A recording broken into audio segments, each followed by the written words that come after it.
Professor, no passado, certos acontecimentos históricos ajudaram a construir a subjetividade revolucionária, ou a espalhar a subjetividade revolucionária para o mundo. Um fenômeno, um episódio conhecido, claro, é a Revolução Russa, e outros episódios nós tivemos ao longo da história. Eu faço a seguinte pergunta: a consolidação da China como um Estado capaz de disputar a hegemonia contra os Estados Unidos poderia ajudar a impulsionar uma nova onda anticapitalista no planeta?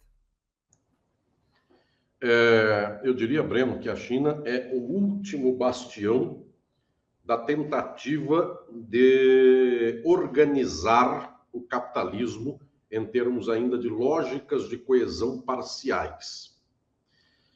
Estou lhes propondo aqui que leiamos a sociedade a partir do Marx científico, que é o do capital. Como funciona o capitalismo? Forma a mercadoria, que é o átomo do capitalismo, que se desdobra em sujeitos também atomizados, que são sujeitos de direito. Isso não é uma virtude, é uma condição de exploração.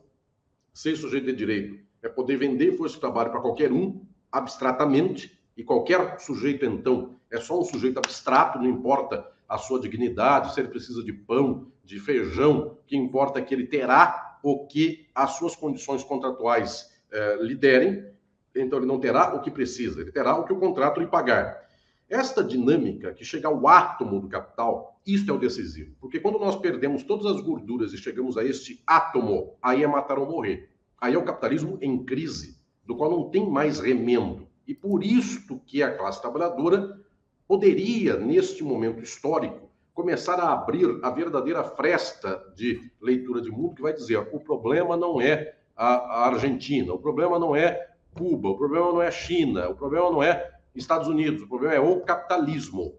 Daí a minha insistência muito grande que o século XXI seja o tempo para o qual nós não digamos o problema é o TST. Porque se eu localizar o problema no TST, Tribunal Superior de Trabalho, eu estou ainda na forma do capital. Greve, peço aumento salarial, o TST não dá. Peço condições melhores para o cipeiro, quem é da CIPA. E o TST, devido à reforma do Michel Temer, não dá mais garantias para os cipeiros. Essa luta é luta dentro do capital. Eu preciso transplantar para além de CIPA, sindicato e TST. Eu preciso entender que há um problema do capitalismo, e o dia que a humanidade inteira começa a compreender isto, então eu chamo de Uber a trabalhador de fábrica, de quem trabalha plantando soja no Mato Grosso, a quem produz implemento agrícola na China, e digo, o problema do mundo é um só. E você produz implemento, o outro planta soja, só que o problema de um é o problema do outro.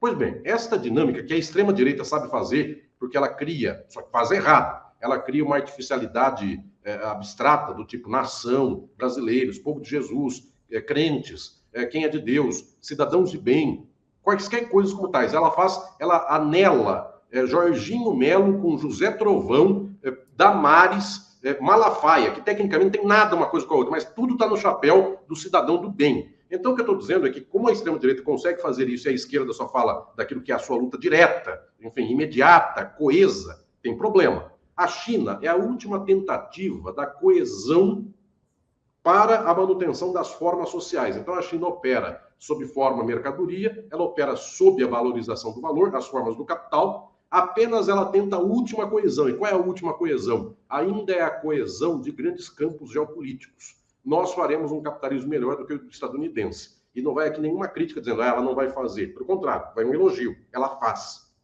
Só ela tirou gente da pobreza nos últimos 40 anos. Os Estados Unidos levaram muitos milhões de estadunidenses para a pobreza. Então, quanto a isto, temos aqui uma total convicção de que o modelo chinês, ao criar aqui uma espécie de diapasão próprio na economia capitalista mundial, ele é um caso de sucesso em face do mundo, eu vou aqui resumir para não perder muita tinta com esse problema, do mundo OTAN. O que os Estados Unidos e a Europa estão fazendo nos últimos 40 ou 50 anos de melhoria para suas próprias populações? Nada. Enfim, a Europa pega uma arma e dá na cabeça. É isso que a Alemanha anda fazendo, inclusive nos últimos anos, até porque não quer mais pagar barato pelo petróleo da Rússia. É mais ou menos um programa do Silvio Santos, Breno, que passava antigamente, que tampavam aqui o ouvido de um cidadão e perguntavam: você quer trocar uma casa por um rolo de papel higiênico? Ele responde sim, porque ele não escutou a pergunta, enfim, ele só pode responder sim ou não. É mais ou menos o que a Alemanha está fazendo. Você quer trocar um petróleo barato da Rússia, que vem diretamente por um cano, chega rapidinho para você, pela dependência do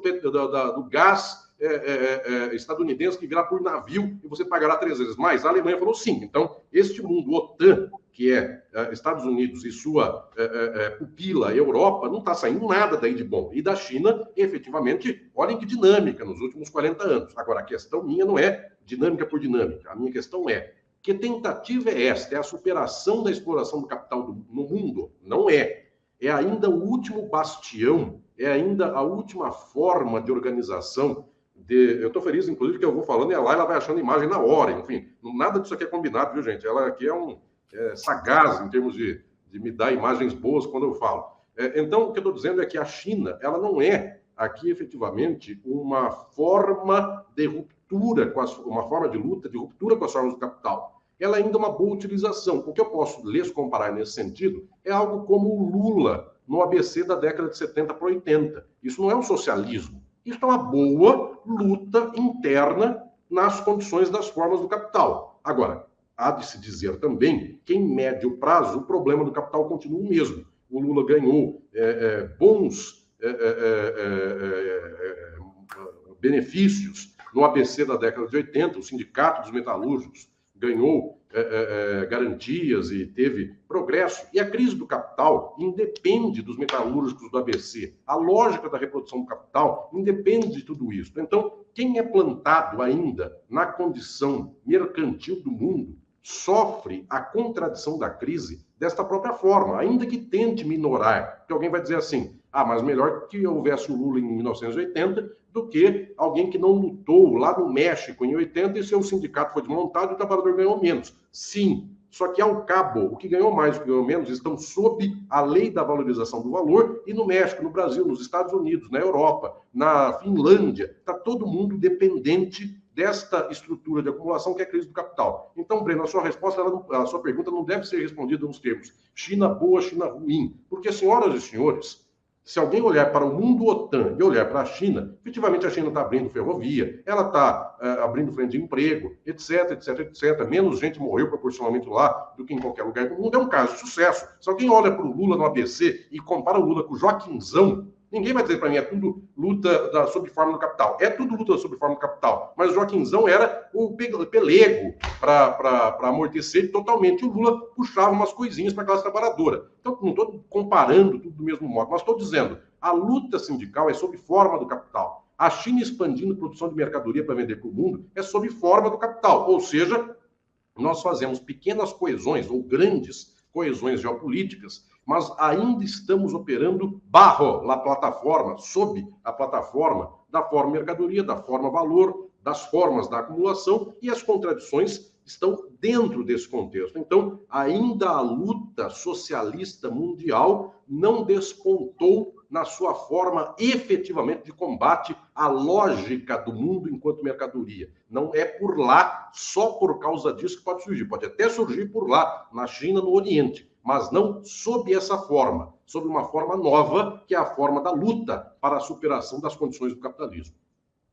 Professor, por que o fascismo renasce sem que existam movimentos revolucionários oferecendo perigo ao capital? Porque, efetivamente, Breno, não há nenhum movimento da classe trabalhadora contra o capital, mas agora é o problema do colapso do próprio capital. As condições objetivas do capital impõem o fascismo. Então, eu diria que, como ainda não tem nenhum sujeito que faça a revolução, só que o capitalismo é totalmente posto montado sobre palafitas as mais frágeis, então a própria classe capitalista não consegue se sustentar no mundo em termos de objetividade, ainda que não surja uma subjetividade. Então, efetivamente, na Europa, que não tem o pálido risco de ter luta comunista no presente, na Europa, mesmo assim, as condições são tais que o povo efetivamente vai vivendo mal, isto vai gerando incômodo, esse incômodo vai gerando desgarçamento das subjetividades, e neste quadro que não se sabe o que vai dar, mas coisa boa não dá já no presente, é preciso, então, uma mobilização fascista. Por quê? Porque é um quadro, eu diria, labiríntico. Ele provavelmente dará em problemas estruturais para a reprodução do capital. Esses problemas, então, não são mais dados pela classe trabalhadora coesamente, organicamente. Eles são dados pela reprodução da forma mercadoria. Então, como é que é possível que alguém salve um banco nos Estados Unidos com 40 bilhões num dia e a classe trabalhadora estadunidense podia ter 40 bilhões para resolver seus problemas sociais e nada aconteça? Eu preciso do fascismo, porque eu preciso efetivamente que esse povo esteja matando gente do aborto em favor de gente de Jesus.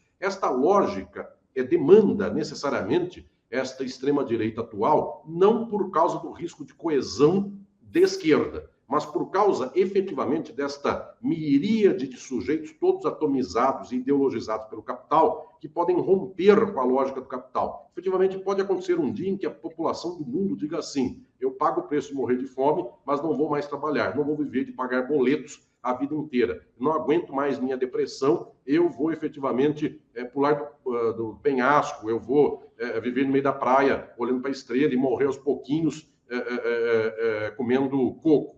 Então, antes de que coisas como tais aconteçam, o capital precisa forjar coesões de extrema-direita, dizendo: Deus não quer, a família sua é a base de tudo, você tem uma filha, o nome dela é Jéssica, eu já falei para você, fique em paz com ela e trabalhe o dia inteiro, não deixe de pagar boletos, etc. e tal. Essa lógica de mundo, então, não é por causa de sujeitos revolucionários, ela se dá por conta da fragilidade da própria reprodução. Por isso que nunca esta luta do capital ela se estabiliza em termos médios. Havendo vácuo da luta da classe trabalhadora, o capitalismo sempre chega ao fascismo. O capitalismo sempre chega às margens ótimas da extrema-direita, porque evita, inclusive, qualquer perda de médio prazo e ganha uma gordura enorme para a reprodução do capital. Então, eu diria, Breno, que em alguns casos, como Brasil, outros mais, se justificaria isso pela pálida sombra de coisas de esquerda como lulismo, algo assim. Só que é uma justificativa ainda pequena. Mesmo que não houvesse lulismo, ainda assim, a extrema-direita tem uma porteira aberta e exatamente porque não tem luta da esquerda,